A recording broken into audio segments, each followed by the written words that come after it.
ദിവ്യാത്മാക്കൾക്കെല്ലാം വിനീതമായ നമസ്കാരം. നമ്മുടെ മക്കൾ ചെയ്യുന്ന സൽക്കർമ്മങ്ങളുടെ ഫലം നമുക്ക് ലഭിക്കുമെങ്കിൽ, അല്ലെങ്കിൽ അച്ഛനും അമ്മയ്ക്കും ലഭിക്കുമെങ്കിൽ, ആ സൽക്കർമ്മത്തിൻ്റെ ഫലം നമുക്ക് ശ്രേഷ്ഠമായ അവസ്ഥയിൽ എത്തിച്ചേരാൻ സാധിക്കും എങ്കിൽ, ആ മക്കൾ ചെയ്യുന്ന ദുഷ്കർമ്മത്തിൻ്റെ ഫലവും നമുക്ക് തന്നെ വന്നു ചേരില്ലേ? ഇത് നമ്മൾ ചിന്തനീയമായ ഒരു വിഷയമാണ്. മക്കൾ ചെയ്യുന്ന സൽക്കർമ്മത്തിൻ്റെ ഫലം നമ്മെ ഉയർത്തുമെങ്കിൽ, മക്കൾ ചെയ്യുന്ന ദുഷ്കർമ്മത്തിൻ്റെ ഫലം നമ്മെ താഴ്ത്തുകയില്ലേ?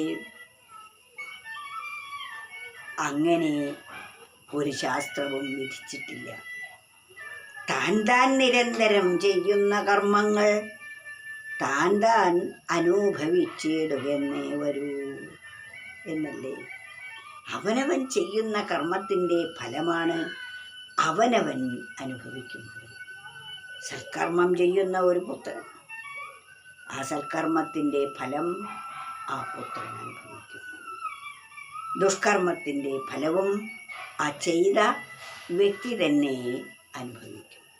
അതിനാൽ തൻ പുത്ര സൽക്കർമ്മത്താൽ സ്വർഗത്തിൽ തൻ പിതാവായോൻ ഗമിക്കുമെങ്കിൽ, തൻ പുത്ര ദുഷ്കർമ്മത്താൽ നരകത്തിലും തൻ പിതാ പോകണം ന്യായമായും.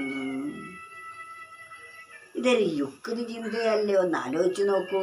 നമ്മുടെ ബുദ്ധിക്ക് യുക്തി വേണം, മനസ്സിന് ഭക്തി വേണം, ശരീരത്തിന് ശക്തി വേണം, ആത്മാവിന് മോക്ഷം. ആത്മാവ് എന്ന് പറഞ്ഞാൽ ഈ ശരീരത്തിനകത്ത് കുടുങ്ങിക്കിടക്കുന്ന ഞാൻ എന്ന് പറയുന്ന ആ ശക്തി വിശേഷത്തിന് ഇപ്പോൾ ബന്ധനമാണ്. അതിനാണ് മോക്ഷം വേണ്ടത്. ശരീരത്തിന് ശക്തിയും മനസ്സിന് ഭക്തിയും ബുദ്ധിക്ക് യുക്തിയും ആത്മാവിന് മോക്ഷവും അനിവാര്യമായ ഘടകമാണ്. അത് നേടാനാണ് നമ്മൾ ഈ ഭൂമണ്ഡലത്തിലേക്ക് ഈ മർത്യദേഹം എടുത്തു വന്നിരിക്കുന്നത്. മർത്യദേഹം കൊണ്ട് മാത്രമേ അതറിയാൻ നമുക്ക് സാധിക്കുകയുള്ളൂ. അതിനാൽ ഏറ്റവും മഹനീയമാണ് മർത്യശരീരവും. മനുഷ്യജന്മം കൊണ്ടേ ഇതെല്ലാം സാധിക്കുകയുള്ളൂ എന്ന് ഇതിൻ്റെ മഹത്വം ഓർത്താൽ നമുക്ക് മനസ്സിലാകാവുന്നതാണ്. അതിനാൽ മറ്റൊരാൾ ചെയ്യുന്ന സൽക്കർമ്മത്തെയോ ദുഷ്കർമ്മത്തെയോ അല്ല നാം പ്രതീക്ഷിച്ചിരിക്കേണ്ടത്.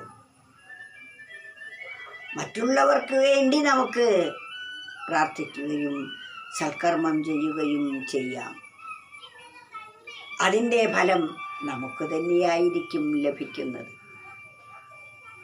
അതിനാൽ തൻ പുത്ര സൽക്കർമ്മത്താൽ സ്വർഗത്തിൽ, സ്വർഗം എന്ന് പറഞ്ഞാൽ സുഖത്തെ പ്രദാനം ചെയ്യുന്ന സ്ഥലത്തിനാണ് സ്വർഗം എന്ന് പറയുന്നത്.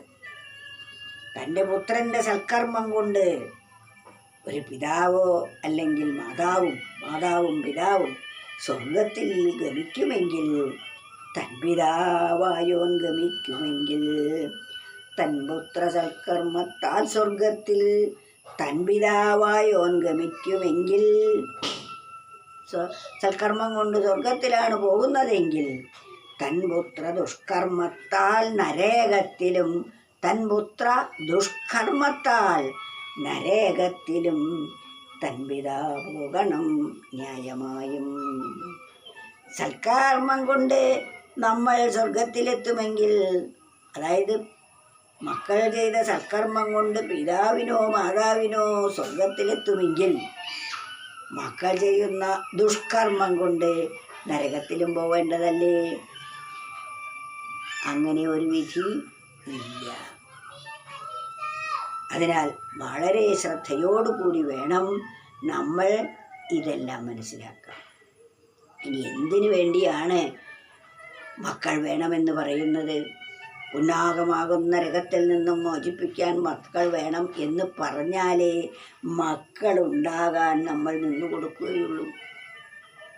വിവാഹത്തിന് വിധേയമായി മക്കളുണ്ടായാലേ ഇവിടെ പ്രജകൾ വർദ്ധിക്കുകയുള്ളൂ.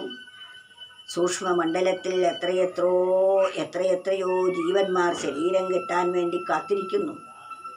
അവർക്ക് ശരീരം കിട്ടണമെങ്കിൽ ഇവിടെ വളർന്നു വന്നവർ വിവാഹിതരായി ആ ജീവൻ പുരുഷ ശരീരത്തിൽ പ്രവേശിച്ച് അമ്മയുടെ ഗർഭത്തിലെത്തിയാൽ 10 മാസം കൊണ്ടാണ് നമുക്ക് ഈ ശരീരം രൂപാന്തരപ്പെട്ട് കിട്ടുന്നത്.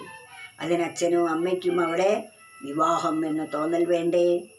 അതിന് ഇത്തരത്തിലുള്ള അറിവുകൾ നമ്മെ പറഞ്ഞിരിക്കുന്നു. അതുകൊണ്ട് മോക്ഷമല്ല വാസ്തവത്തിൽ ലക്ഷ്യം. മോക്ഷം ഇതിനൊന്നും തടസ്സവുമല്ല. മോക്ഷത്തിന് തടസ്സം ഗൃഹസ്ഥാശ്രമം അല്ല. നമ്മെ പാകപ്പെടുത്തുന്നതിന് വേണ്ടിയാണ് വിവാഹവും കുടുംബജീവിതവും എല്ലാം.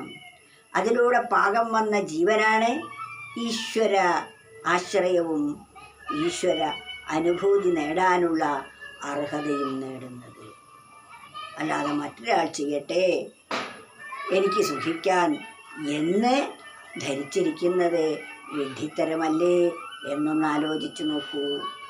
തൻ പുത്ര സൽക്കർമ്മത്താൽ സ്വർഗത്തിൽ തൻ പിതാവായോൻ ഗമിക്കുമെങ്കിൽ തൻ പുത്ര ദുഷ്കർമ്മത്താൽ നരകത്തിലും തൻ പിതാ പോകണം ന്യായമായും. ഹരേ കൃഷ്ണ.